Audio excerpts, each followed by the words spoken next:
taught you to hate the shape of your nose and the shape of your lips? Who taught you to hate yourself from the top of your head to the soles of your feet? This is Malcolm X, a man who stood boldly for black empowerment and human rights and became one of the most iconic voices in the fight for racial justice. But how did a man who began life amidst hardship and later turned to crime build such an unforgettable legacy? This is the story of Malcolm X.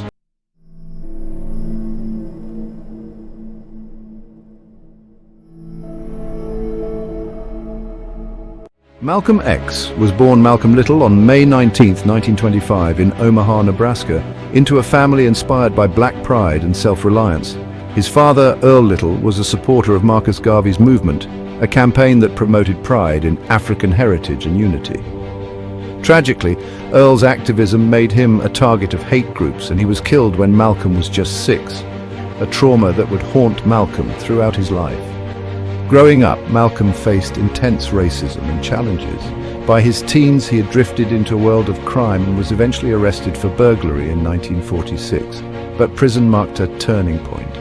Here, he was introduced to the Nation of Islam, a religious movement that emphasized black pride and separation from white society.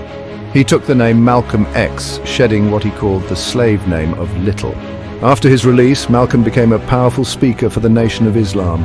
His charisma and passion drew in thousands. Malcolm's speeches didn't sugarcoat the harsh realities of racial injustice. He spoke openly of black empowerment and self-defense. His words and fiery speeches brought him national fame and surveillance from the FBI. But the journey wasn't without struggle.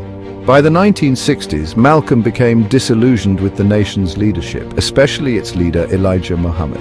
In 1964, he broke from the organization, seeking a broader perspective on Islam and social justice.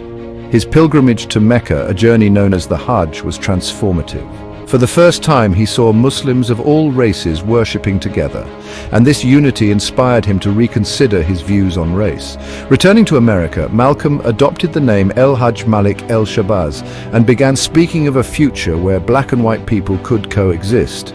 He founded 2 new organizations, the Muslim Mosque, INCI, focused on religious teachings, and the Organization of Afro-American Unity, OAU Datans, which promoted human rights for African Americans. He called for unity across the African diaspora and expanded his ideas beyond the United States to connect with global liberation movements. His new philosophy was captured in his powerful 1964 speech, The Ballot or the Bullet, where he urged African Americans to vote wisely and defend their rights by any means necessary. Malcolm's message had shifted from black separation to human rights, inspiring countless people across the globe. However, this new direction intensified tensions with his former associates in the Nation of Islam who felt betrayed. On February 21, 1965, while preparing to address a crowd in New York, Malcolm X was assassinated. 3 members of the Nation of Islam were convicted of his murder, though questions and conspiracies about the true instigators remain. Malcolm's legacy didn't end with his death. His autobiography, written with Alex Haley, became a vital piece of American literature, immortalizing his journey. Cities across the US commemorate Malcolm X Day, and his life's work continues to resonate in movements for justice and equality.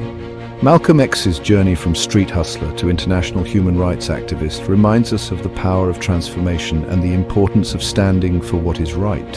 His voice, a voice of courage, truth, and a relentless pursuit of justice, remains a beacon for all who dream of a fair and equal world.